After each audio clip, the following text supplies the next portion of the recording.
बिस्मिल्लाहिर्रहमानिर्रहीम। अस्सलाम वालेकुम। आज मैं आपसे 29वें और 30वें पारे का खुलासा बयान करूँगा। 29वें पारे का आगाज़ सूरा अल मुल्क, जिसे तबारकल्लज़ी भी कहा जाता है, उससे होता है। इस सूरह मुबारका के बारे में आता है कि ये 30 आयात मुबारका पर मुश्तमिल एक ऐसी सूरत है कि जो क़यामत के दिन अपने पढ़ने वाले के लिए झगड़ा करेगी कि ए रब, ये मेरी तिलावत किया करता था तो उसको जन्नत में दाखिल फरमा। नबी पाक सल्लल्लाहु अलैहि वसल्लम का भी मामूल था कि आप सूरह अल मुल्क और सूरह सजदा रोज़ाना रात को सोने से पहले तिलावत फरमाया करते थे। अल्लाह ताला फरमाते हैं कि बेशक पाक और बाबरकत है वो ज़ात, यानी अपने बारे में फरमाते हैं कि जिसने ज़मीन व आसमान को पैदा किया, वह कादिर मुतलिक है। उसने ज़मीन व आसमान 6 दिन पर बनाए और अपने अर्श पर जलवागर हुआ। उसने आसमानों को सितारों से मुज़य्यन किया, ज़मीन पर पहाड़ बनाए, समुंदर बनाए और बेशुमार किस्म की अल्लाह ताला ने नेमतें हम पर नाज़िल की। इस बारे में अल्लाह ताला ने एक दो सूरतों में अपने पासों को चादर ओढ़ने वाले, कमली ओढ़ने वाले का भी मुखातब किया कि आप उठिए और अपने रब की इबादत कीजिए, अपने रब से मदद हासिल कीजिए। नबी पाक सल्लल्लाहु अलैहि वसल्लम रातों को भी जागा करते, दिन में भी इबादत करते हैं। तो एक दफ़ा हज़रत आयशा रज़ी अल्लाह अन्हा ने पूछा कि आप अपने रब से इतना इस्तिग़फ़ार क्यों करते हैं, इतनी माफ़ी क्यों मांगते हैं, जबकि आप तो रहमतुल आलमीन हैं, आप तो खातमुन नबिय्यीन हैं। तो आप सल्लल्लाहु अलैहि वसल्लम ने फरमाया कि मैं एक दिन में 70 मरतबा अपने रब से इस्तिग़फ़ार करता हूँ, और क्यों ना मैं उस रब का शुक्र अदा करूँ, इस्तिग़फ़ार करूँ, जिसने मुझे इतनी बड़ी नबूवत जैसी नेमत से सरफराज फरमाया। इस सूरह मुबारका में और 30वें पारे में भी ज़्यादातर अल्लाह ताला ने अपनी बाबरकत ज़ात के बारे में फरमाया है कि अल्लाह ताला फरमाते हैं, मैंने ही ज़मीन व आसमान को पैदा किया, और एक दिन आएगा कि जब मैं ये सारा जो है सिस्टम, सारा जो ज़माना है, इसको लपेट दूँगा। अल्लाह ताला फरमाते हैं कि एक वक्त आएगा कि मेरे हुक्म से इसराफील जो है वो सूर फूंकेंगे, और जब वो सूर फूंकती जाएगी तो तमाम लोग मदहोश हो जाएंगे। उसके बाद जब दोबारा सूर फूंकी जाएगी तो तमाम लोग एक ख़ास मकाम की तरफ मदहोश होकर बदहवासी की आलम में दौड़ना शुरू कर देंगे। जो लोग कब्रों में हैं वो फात पा चुके हैं, वो भी उस मकाम की तरफ, जिस दिन कोई किसी को नहीं पहचानेगा, वो क़यामत का दिन होगा, वो जज़ा और सज़ा का दिन होगा। उसको मुख्तलिफ़ नामों से कुरान में पुकारा गया है, जो में हिसाब भी कहा गया है, क़यामत का दिन भी है, और उसके अलावा भी बेशुमार उसके नाम हैं। उस दिन तमाम लोग एक मैदान में अल्लाह रब्बुल इज़्ज़त के सामने इकट्ठे किए जाएंगे। उस दिन अल्लाह रब्बुल इज़्ज़त के साए के अलावा उस दिन कोई साया नहीं होगा। वो दिन 50,000 साल के बराबर होगा। वो दिन ऐसे होगा जैसे सख्त गर्म तरीन दिन होगा। तमाम लोग पसीने में शराबूर होंगे, किसी के जिस्म पर कोई लिबास, कोई ऐसी चीज़ नहीं होगी, और वो तमाम लोग अपने रब के डर से उसके सामने खड़े होंगे कि जाने उनके साथ क्या होगा। लेकिन जो लोग अपने रहमत की साए तले होंगे, वो बेशक उस दिन सुकून में होंगे, और वो ऐसे लोग होंगे कि जिनमें से कुछ ऐसे अल्लाह ताला ने बयान फरमाए हैं, आदिल हुक्मरान, कि जिसको और अल्लाह ताला के साथ वाज़ेह शिर्क ना करने वाला, और गुनाह करके उस पर तकब्बर ना करने वाला, वालिदैन का फर्माबरदार, और ऐसा नौजवान कि जिसका दिल मस्जिद में लगा रहता है। ये वो लोग होंगे कि जिन पर अल्लाह ताला की रहमत का उस दिन ख़ास साया होगा, जिस दिन घबराहट होगी, खौफ होगा और बेचैनी होगी। और अल्लाह ताला फरमाते हैं कि उस दिन पहाड़ धुनकी हुई रून की तरह होंगे, तमाम ज़मीन एक चटियल मैदान की तरह बना दी जाएगी। गर्मी इतनी होगी कि समुंदर बुखारात बनकर उड़ जाएंगे। हामला जो वो है ऊँटनी वो अपना हमल गिरा देगी। माएँ अपने दूध पिलाते हुए बच्चों को दूध पिलाना छोड़ देंगी। गर्ज ये कि घबराहट का इतना आलम होगा कि कोई किसी को नहीं पहचानेगा, कोई किसी की तरफदारी नहीं करेगा, कोई किसी का ध्यान करने के काबिल नहीं होगा। तो अल्लाह ताला फरमाते हैं कि डरो उस दिन से कि जिस दिन तुम सब लोग मेरे सामने लाए जाओगे।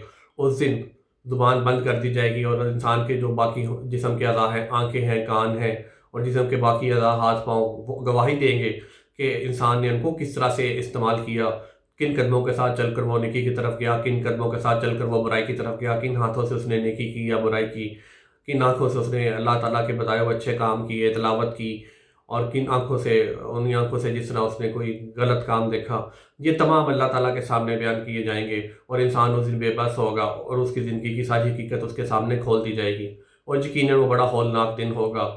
और अल्लाह ताला फरमाते हैं कि जिसका अमाल नामा उस दिन उसके दाएं हाथ में दिया जाएगा, बेशक वो राहत और अमन में होगा। और दाएं हाथ में अमाल नामा दिए जाने का मतलब है कि वो बख्शिश पा गया। उसको फरिश्ते रहमत के जो होंगे वो अल्लाह ताला के हुक्म से जन्नत में दाखिल फरमाए गए, और जिसको अमाल नामा उसका बाएं हाथ में दिया गया, उसको जहन्नम में फेंक दिया जाएगा।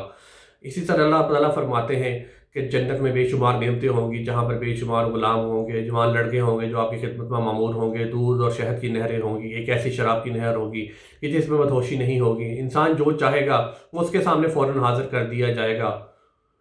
اگر وہ کچھ گوشت کھانے کی تمنا کرے گا تو بھنے ہوئے پرندے کا گوشت، جانور کا گوشت ایک لمحے سے پہلے اللہ تعالیٰ کے حکم سے اس کے سامنے آن موجود ہوگا، بے شمار خدام اس کی خدمت میں ہوں گے، اس کو بے شمار خوبصورت جو مرد حضرات ہیں ان کو خوبصورت خواتین حور کی شکل میں ان کو تحفے کے طور پر دی جائیں گے تاکہ وہ ان سے سکون حاصل کر سکیں۔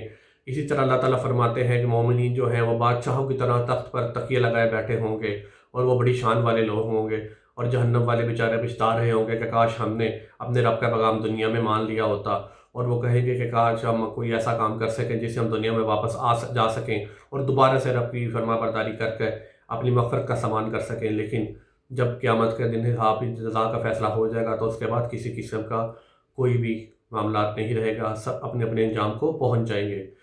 اسی سورہ 30ویں پارے کی آخری جو 4 سورہ مبارکہ ہیں، سورہ اعوذ برب الفلق، سورہ الفلق، سورہ الناس، سورہ الاخلاص اور سورہ الکافرون، جو پہلی 3 سورہ مبارکہ کا میں نے بتایا ہے، ان کو موعظتین بھی کہا جاتا ہے۔ یہ حفاظت کے لیے پڑھی جاتی تھی۔ نبی پاک صلی اللہ علیہ وسلم پر بھی جب کسی بدبخت نے جادو کا وار کیا اور کسی کنویں میں ان کو ایک پتلی بنا کر اس میں سوئیاں ڈال کے لٹکا دی اور آپ صلی اللہ علیہ وسلم بیمار ہو گئے، تب اللہ تعالیٰ نے آپ کو یہ آیات سکھائیں، یہ 3 صورتیں اللہ تعالیٰ نے نازل کیں اور کہا کہ آپ ان صورتوں کی تلاوت کیجئے، صبح و شام کے اذکار میں یہ شامل ہے، ان کی تلاوت کیجئے، انشاءاللہ ہر قسم کا جادو کا اور برائی کا سرزایا جاتا رہے گا۔ اور اللہ تعالیٰ کی جو قرآن پاک ہے، اللہ تعالیٰ فرماتے ہیں کہ یہی راہ ہدایت ہے، اور یہی راہ ہدایت جو تھی جو اسی مبارک مہینے میں ہمارے اوپر نازل ہوئی تھی۔ آج اس ماہ مبارک کا 29واں دن ہے، کوئی پتہ نہیں کہ کل عید ہے کہ کل آخری روزہ 30واں ہوتا ہے، اور یہ بھی ہمیں نہیں پتہ کہ اللہ تعالیٰ ہمیں آئندہ رمضان المبارک دیکھنا نصیب فرماتے ہیں کہ نہیں۔ اس رمضان میں کوشش کی ہے کہ قرآن مبارک جو ہے وہ مختصر طور پر ہر سپارے میں جو اللہ تعالیٰ نے جو قرآن پاک میں باتیں بیان فرمائی ہیں ان کے مین چیدہ جو پوائنٹس ہیں ہر سپارے میں، ہر صورت میں، وہ آپ تک پہنچا سکوں، تاکہ وہ لوگ جو زیادہ تفصیل سے قرآن پاک نہیں پڑھ پاتے کسی مجبوری کی وجہ سے یا ویسے ہی لوگوں تک اللہ تعالیٰ کا پیغام پہنچا دیا جائے۔ یقیناً میں اس قابل تو نہیں ہوں، کوئی بھی انسان اس قابل نہیں ہے کہ رب پاک کا بتایا ہوا پیغام انسانوں تک مفصل انداز میں پہنچا سکے، نبی پاک صلی اللہ علیہ وسلم کے علاوہ، کہ جنہوں نے قرآن منوان ہم مسلمانوں تک پہنچایا۔ اور اس جیسے سورہ کہف میں اللہ تعالیٰ فرماتے ہیں کہ اگر تمام سمندر بھی سیاہی بن جائیں تو وہ تمہارے رب کی باتوں کو، اس کی خوبیوں کو، اس کی بڑائیوں کو نہیں بیان کر پائیں گے۔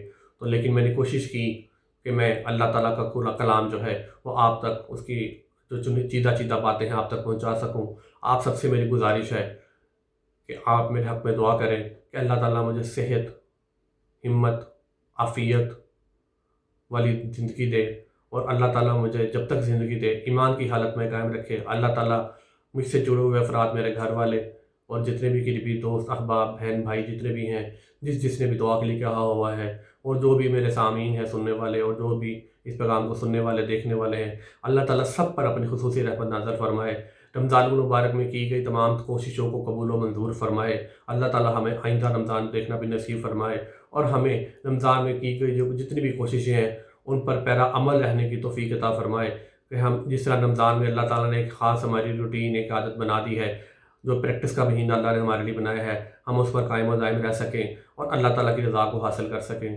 اللہ تعالیٰ ہم سب کی تمام نیک حاجات کو قبول و منظور فرمائے، ہم سب پر اپنا خاص رحم نازل فرمائے۔